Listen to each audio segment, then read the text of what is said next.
All right, what's going on? It's time for DMac SMaK. Welcome your comments. Get them in the comments section, and we'll get to that in just a little bit. Broncos hosting a running back. Okay, interesting. Great game last night with Edmonton and Florida. Oklahoma City Thunder, heavy favorites. All still to come right here on DMac SMaK. Brought to you by Journey Spice. Who doesn't love Andon and Rosa? Who doesn't love Journey Spice? Not me. And I know you can use this QR code right here. And this bad boy is going to take you right to Amazon.com, where you can save 10% using the code 10Nuggets. That's 10 Nuggets at Amazon.com. Use the QR code, and then you just use Journey Spice on whatever meal you can think of, because it goes great with everything. I keep it close to my heart and close to my dinner plate. You can't go wrong with Journey Spice. Flavor in, plastic out, with a really easy container where you just pinch the top, take it off, pour it on, and you're all set. Comes in singles, 2-packs, 4-packs. I love you, Journey Spice. More on my friends Journey Spice in a little bit. The moment is upon us, folks, where the Rockies are interesting. This is a video called March Towards History. So we are live streaming reactions, watch-alongs to Rockies games. Why? Because it's history. And right now, because they've won 3 in a row, spoiler, the question is, are there 30 more wins in 100 games? They are 12-50, 62 games in. They have 100 games left. They need to win 30 games in order to not be the worst team of all time. Can they win 3 out of 10 games? A little bit less than 1 out of every 3 game. Can they win 3 out of 10 like they've just done? If you back up 7 more games after this 3-game win streak. Here was our reaction on the air the moment the Rockies did sweep the Marlins. Guys, your Colorado Rockies 3 in a row? just won their 3rd game in a row. Wow. 2 shutout innings by the bullpen. So that's 12 now? That's 2 1/3 shutout innings. 12 1/3 shutout innings. In a row. Well, that's good. The Rockies not only win a series, but they get a sweep of the Marlins. They win 6-4, 3-2, and 3-2. So they're now 10-1 in sweeps this year. Or 1-10. I don't know. Because they've been swept 10 times this Have year. they really? Yeah. So they're 1-10. I did not know that. I'm glad you had that up your back pocket. I'm on vacation. I'm working. I appreciate it. They pick up their 12th win of the year. You're in. I'm excited. I'm happy for the guys. I'm happy for the crew, the broadcast crew. They're human beings too. They got the day off, well-earned day off, and then the New York Mets come to town. I do not want the Colorado Rockies to be the worst team ever. I don't. I know you guys do. I don't care. Well, that's right. You don't care. I know Tyler does. Absolutely. I think 100-game losing season 3 in a row is pitiful in of itself. If the White Sox want to hold the record, I'm all for it. Wasn't pitiful enough. Guess what Bud Black never did this year? Win 3 in a row? Never won 3 in a row. Everybody, welcome to the era of Warren Schaefer baseball. And here is Warren Schaefer after the game praising Kyle Freeland. Group. What stood out for you today? Freeland going strong, putting us on his back, taking us into the 7th. Went into the 7th with 78 pitches. Big plays defensively out there. Arcia's throw to the plate, big time. And just the offensive approach. I thought we hit a lot of balls hard tonight overall. That was good. That was it. Let's talk about Kyle for a second. It seemed like the fastball command was probably the best we've seen in quite some time. What do you think helped him with the fastball today? I don't know. He just looked ready to go from the beginning. He looked his body language looked energetic. He looked ready to roll. You'd have to ask him that question. And then going back to that defensive play, Jordan back to Arcia, like how important are those type of plays for your group? Yeah, those are the margins, man. That's what wins the games and loses games. Succeeding with that play helps win the game, and it was big for us tonight. And great pick and tag by Stallings on the back end. No doubt about it. Can you pull off clutch plays? Throwing runners out at the plate is obviously a clutch play. Didn't go their way a couple games ago. They had a 3-0 lead, and being able to shut down your opponent with relief pitching as they've gone 12 2/3 straight innings with shutout relief pitching is absolutely incredibly important. Timely hitting, too. Tyler Freeman going 3 for 4, and he's been on a roll. I mean, as sucky as it is to say, like, we have nothing to lose right now, and to get a sweep, it's amazing. It's a great feeling in the clubhouse right now. Give me a sense for Kyle Freeland. You saw him out here. He was kind of just working quick. How much does that help an offense? It helps us so much. I mean, he was rolling this game, and when he has a fast pace going, it just keeps the defense on edge, and even gets the bats going. So we're pumped to see a good start from him. For you, you've been swinging the bat really, really well. Consistent with your approach. You probably should have had a lot more hits. What are you feeling at the plate right now? Feeling good right now. Can't really say anything else, but I've been grinding with the hitting coaches after I got back from the injured list, trying to find what's going to work, and I think something's clicking right now. Is hopefully keep it going. Happy flight. What are you planning to do on the off day? Whew. Hang out with the wife, hang out with the dogs, relax a little bit. All right, enjoy the flight. There you go, Tyler Freeman. Oh, very good, man. Happy wife, happy life.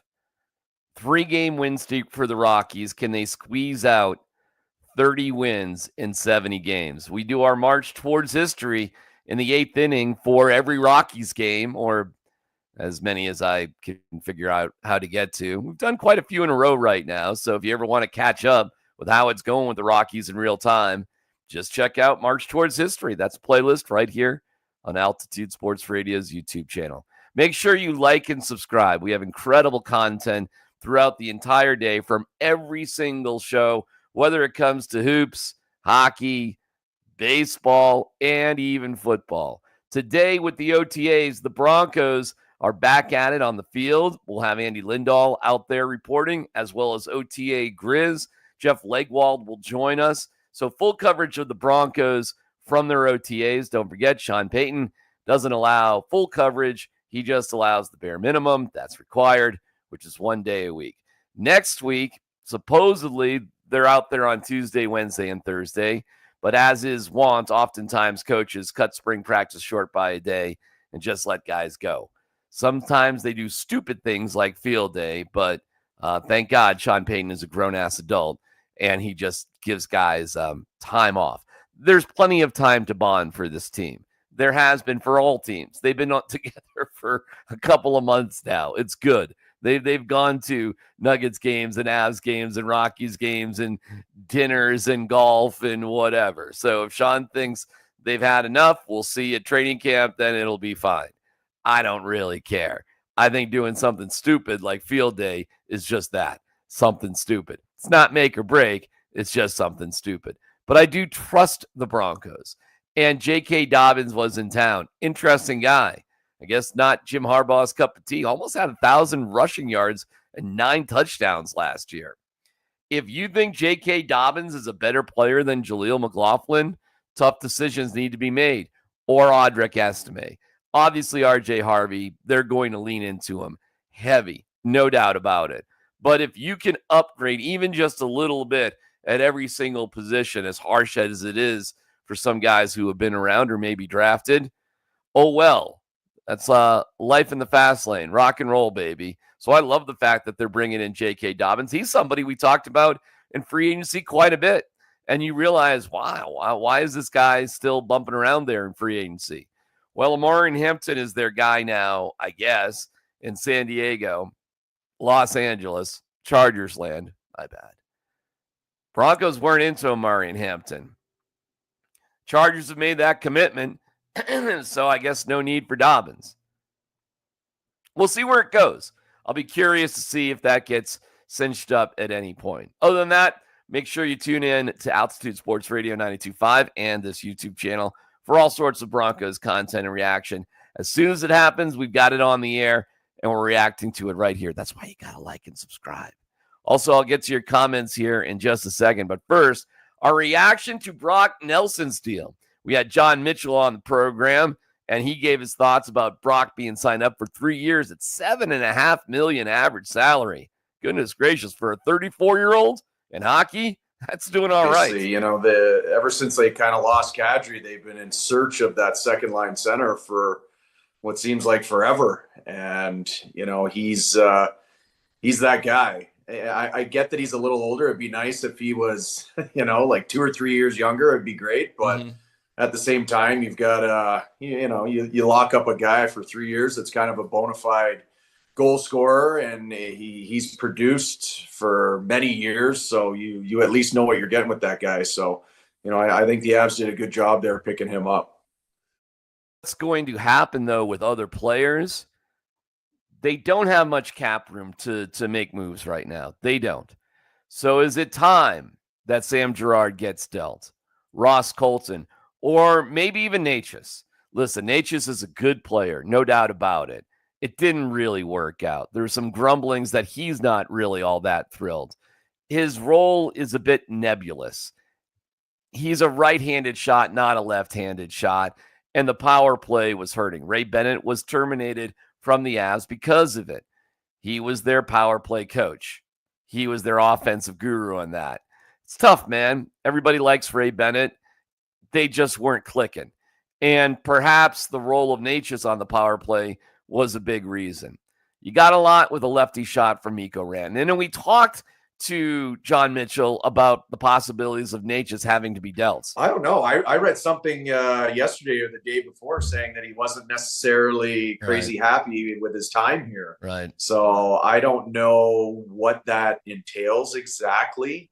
But yeah, I think you have to take that into consideration. If you've got a young player, young budding star coming up, is it worth maybe shipping him somewhere else and getting a few assets in return? So that is, I don't think anything is off the table for the Avs when it comes to, you know, making a move that makes sense for that organization. I mean, would you rather have Lehkonen, McKinnon, Necas, or Lehkonen, McKinnon, Nichushkin?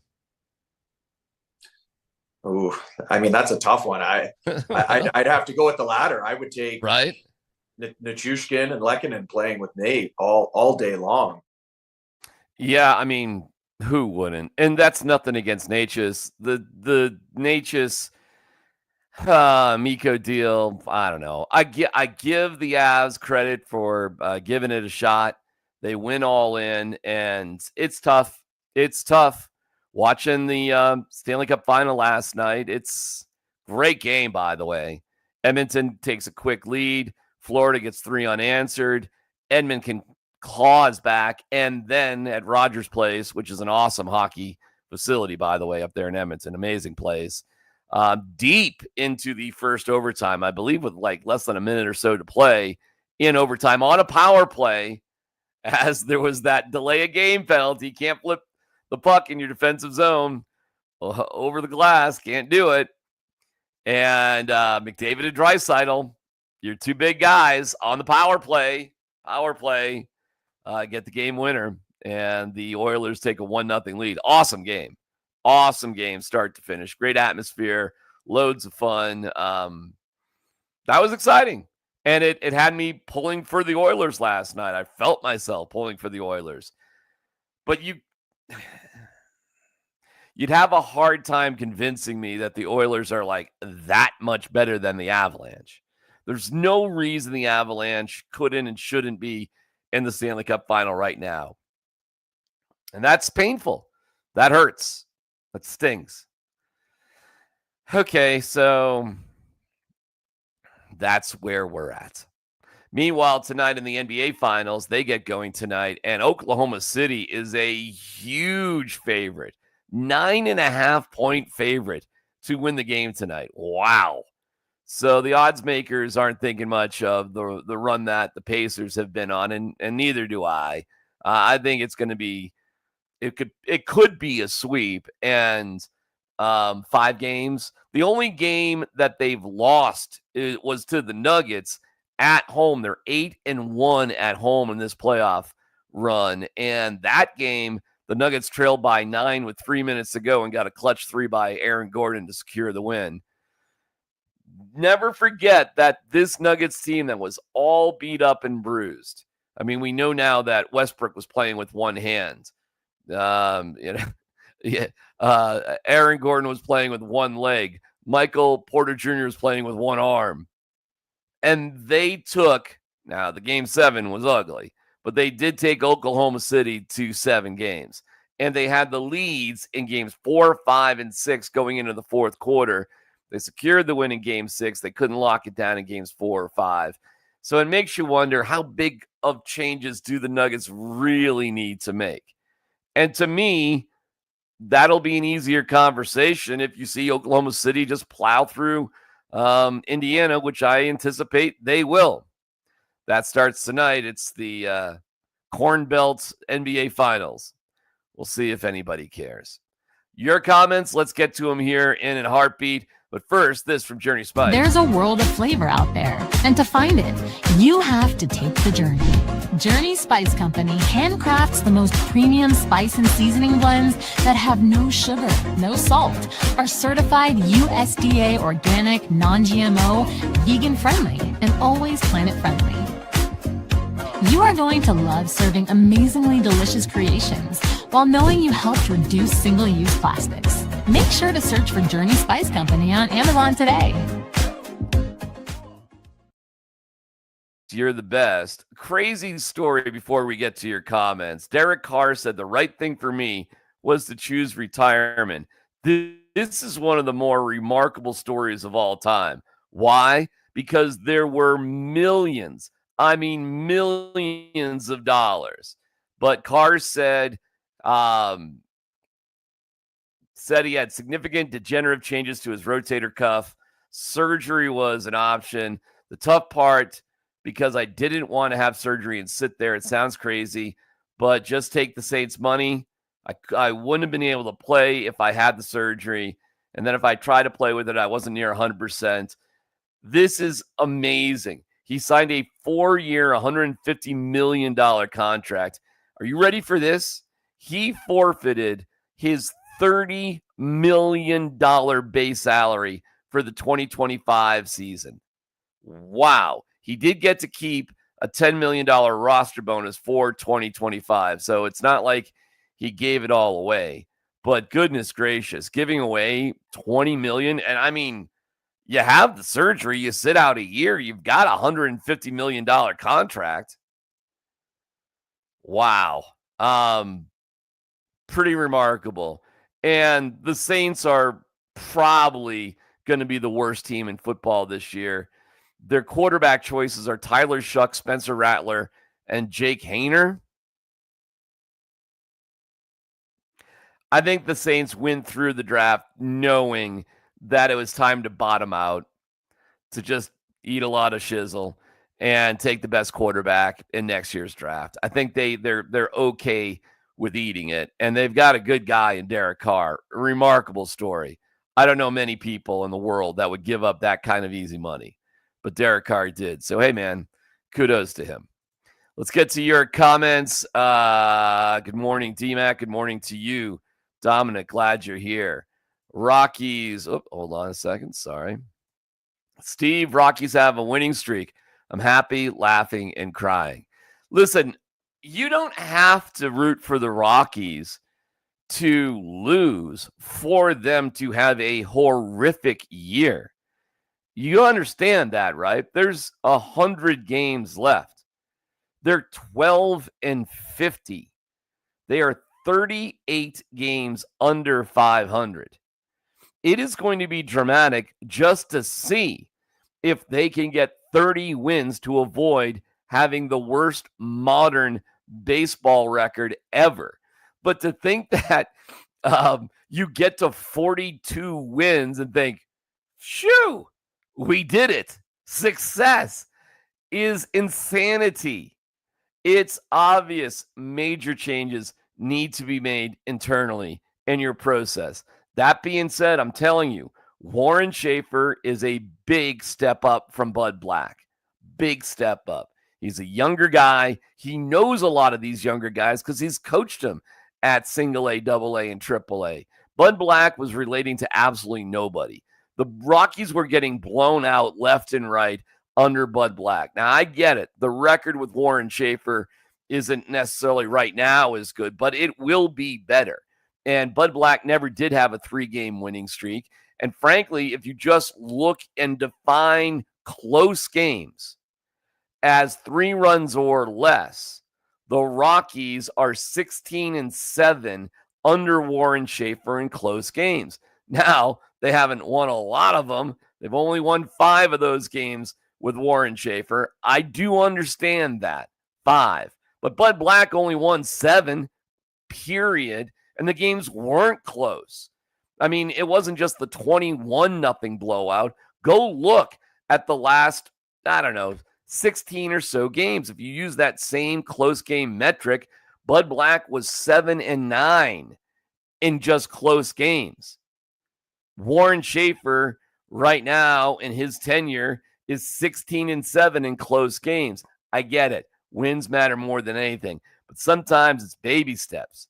And you don't go from just totally sucking to winning overnight. You get close, and then you figure out how to win close games, as they've done. We'll see what happens with the Mets in town this weekend. DMac is phenomenal. Well, Brian, I appreciate that. My mother agrees. Thank you, Mom. It's good to see you. Will the Rockies address their farm system at some point? Yes, they absolutely will. Squeeze out the wins, says my mom. Well, say something stupid like, I love you. Well, I love you, Mom. Thanks for watching. Dad also says, wow. Joey B's watching from Northern Colorado, and I appreciate that. Got to admit, watching the Edmonton, Florida teams in the finals, the 2 best teams are definitely playing. Fun game last night from Edmonton. Yeah, great game. Great game. And the Hurricanes didn't give the Panthers much of much of anything. So maybe they are the 2 best teams. I'm just telling you this. It's not like the Avs were that far away. And that's a little painful. Make sure you like and subscribe. We do DMac SMaK every Monday and Thursday live at 7:30, but you can watch it whenever you want. That's the beauty of the old YouTube. So make sure you like and subscribe. And don't forget, you can have 2 things on at the same time. So there's no interference. Mosier, Lombardi, and Kane, they're rocking and rolling right now. We'll talk to you today at noon with full coverage of the Broncos OTAs. No Rockies march towards history. They do have the day off, so Tyler Freeman can reunite with his wife and their dogs or whatever they have. And we're back at it possibly Friday night unless I have something better to do. Okay, appreciate it. Think it's going to be a nicer day. We've had some stormy weather. I think we're going to have the sun today, which is awesome. I love that you're watching. Love being here for you. Love talking Denver sports, all of Denver sports. Kick today in the teeth. Have a great one.